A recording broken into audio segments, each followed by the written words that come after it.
What's the use of living life if you can't just let go and choose to be happy every once in a while? Choose to go out and enjoy the pleasures of life, enjoy the instant pleasures of life. This mindset comes from the standpoint of pleasures, the instant pleasures, the enjoyable things like just 1 hour of video games, or just 1 hour of movies, or just 1 hour of Netflix, or just one piece of chocolate. These are the things that you use to rest and recover from your work. These are the things that you use to relax. You use this stuff to take a break. They believe that moderation is key. You have to have balance in the stuff that you do. Moderation is not equal amounts of everything. Moderation is the right amount of the right things. And the right amount of some things, such as instant pleasure, is zero. And here is why. Because why do you actually engage in these pleasuring activities? Actually think, why do you watch TV? Why do you spend your time playing video games? Because you think it makes you happy. Because it seems to make you happy, right? Yeah, because that's what I thought. And I actually researched about it. When I researched about it, it showed me that all pleasurable things like food, junk food, shitty junk food, television, consumption, media, jerking off, all of them had the same process in which they make you feel like you become happier after doing that. Every time you do one of these pleasuring, stimulating activities, your dopamine level spikes. The dopamine is a neuromodulator. It regulates like pleasure and motivation and all that stuff. When you do a stimulating activity, the dopamine level spikes. And after that, it comes down to the baseline level circulating in the brain, and then it goes below the baseline. And that's not good. When it goes below the baseline, it's not good. But when it goes below the baseline, what do? You go out and for even more pleasure. You could go out for even more pleasure, and then it spikes again. And it goes down even more. And this is hugely problematic because lower dopamine baseline leads to a lack of motivation, leads to dissatisfaction. And for you will feel it. This is what the pain after pleasure is. Like after you just finish eating a piece of chocolate, you kind of feel bad. And then it's like, nah, I didn't want another chocolate. It's very subtle in the terms of chocolate because chocolate only spikes it a little bit. But the other stimulants, it can spike it a lot more. So now that you know the stuff, the instant pleasures of life is bad for you, when you abstain from these instant pleasures, when you choose to do something that your mind does not want to do, then you train your willpower. And this may sound like a wishy-washy idea, but the anterior midcingulate cortex is an actual part of your brain. There is one on the left side and one on the right side, and it regulates willpower and discipline. And every time you train your willpower and you do something that you don't feel like doing, or you don't do something that you feel like doing, you activate that, and then it just grows in size and mass if you activate it regularly. This shows us a very important thing, which is willpower is actually like a muscle and it can be trained. You realize that moderation isn't really a good thing. You realize that pleasures needs to be completely avoided. It needs to be completely avoided, especially the instant pleasures. They need to be completely avoided for your dopamine levels to stay at a good level. Avoiding it, you're also training your anterior midcingulate cortex, which is also related with your will to live, your will to stay alive. You haven't heard much about that, have you? Well, it's time you know about it. When you spend your time and energy engaging in pleasurable activities, even minimal time, there is an opportunity cost. What are you sacrificing for these pleasures? You are sacrificing the betterment of your life. Now that you realize that the instant pleasures, the things which you actually thought were enjoyable, does not make you happy anymore, does not make you happy at all, then what makes you happy? I wanted an answer to that question, and I got a pretty good one when I watched the course The Science of Well-Being by this Yale professor, Louise Santos. I'm pretty sure I'm butchering her name, but she said that being happy consists of two parts: being happy in your life and being happy with your life. Let's look at the first part, being happy in your life. How can you be happy in your life? Being happy in your lives means you have a lot of good social interactions, you have a good social circles that you're actually doing fun stuff with. Not just instant pleasure, we'll get on to that later. You're doing acts of kindness. You're experiencing gratitude regularly. You're mindfully savoring life as it goes by. You're not distracted by 100 things. You are able to live in the present moment, at least for a while. You're able to be mindful. And for that, you have to do some good habits like gratitude journaling. You have to meditate for the mindfulness part.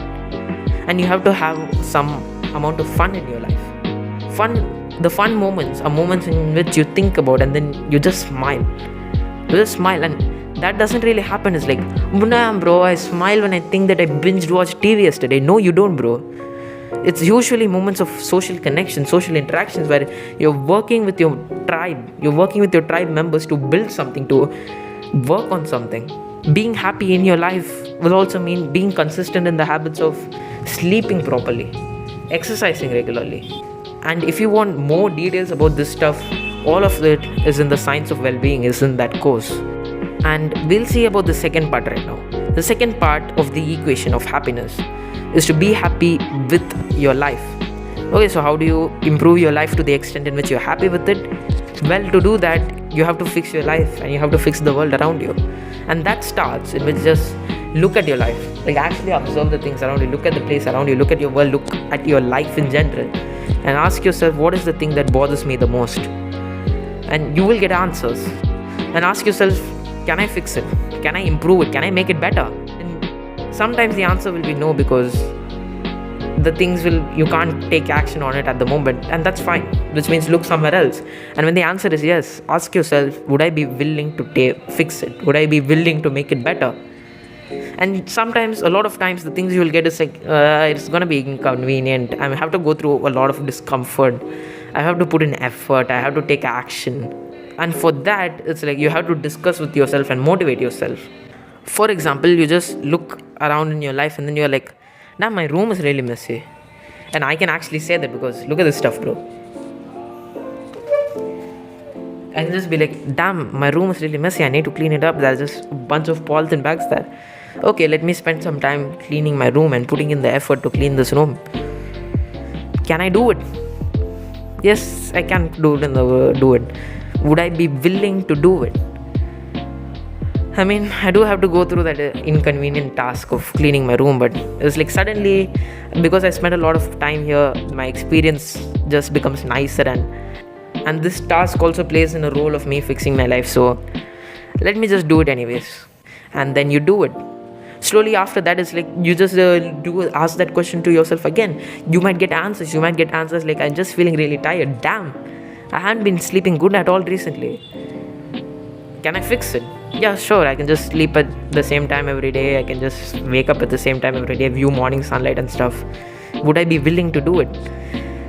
Well, it does take some willpower to not waste my life and actually put in the discipline of sleeping at the same time every day. But I can do it, right? Because once I fix my sleep, my entire life experience is improved. So over the next few days, I will regulate my sleep schedule. And that's how it starts. And then you just look in the mirror and you're like, I need to improve my body. You realize you need to put some effort into your social life. You realize that your relationship with your family isn't good enough. These are the realizations that I actually had. So that's why I'm sharing it to you. A lot of fixing your life will actually just be one-time tasks. Not just one time, will be regular tasks like cleaning your room, fixing some of this stuff, fixing some that, telling this to this specific person, fixing this relationship by doing this one thing. But a lot of times also it will be a task that you have to do over a longer period of time.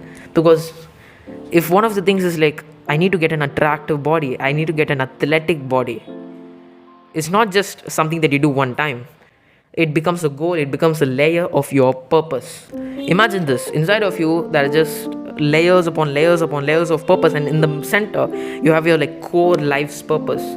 But there are a lot more layers covering it, and on the outermost layer you have the thing that your mind's been thinking about a lot, the things which is bothering your mind the most. And then when you just work on it, when you just make progress in it, and when you kind of fix that part of your life, when you progress in your life to the extent in which it's not your weakest link anymore, then that layer kind of dissolves. And by dissolves, I mean it doesn't just completely disappear.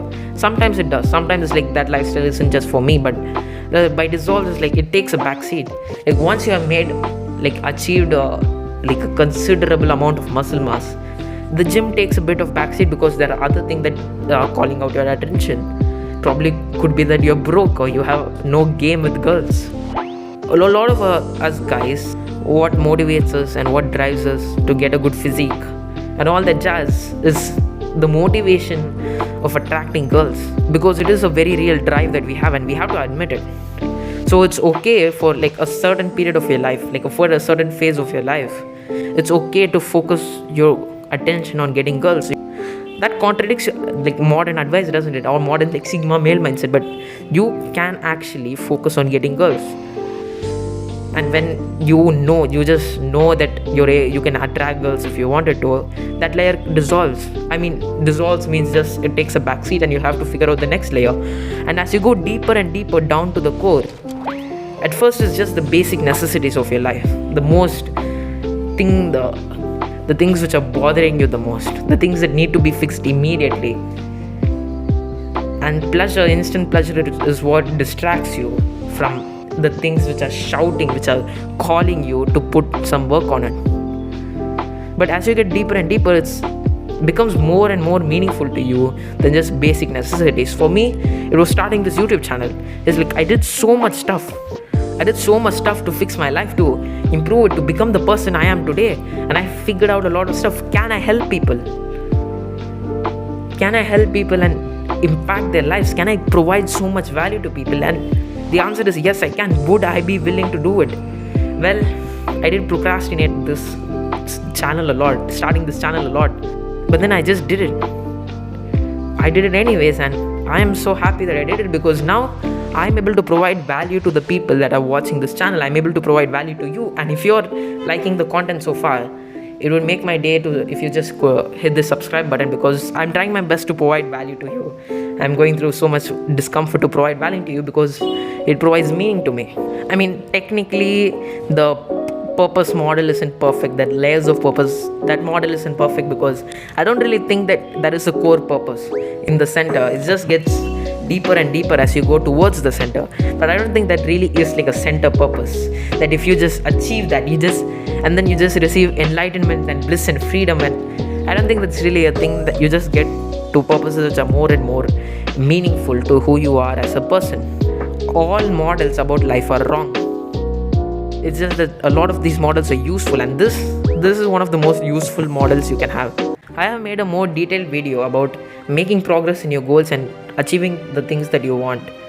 I'll link that video in the end screen, and click on this video and I'll see you there, because without making progress in something, without fulfilling your mission and your purpose, you are nothing but a weak, important person. I'm rooting for you. Take action. Peace.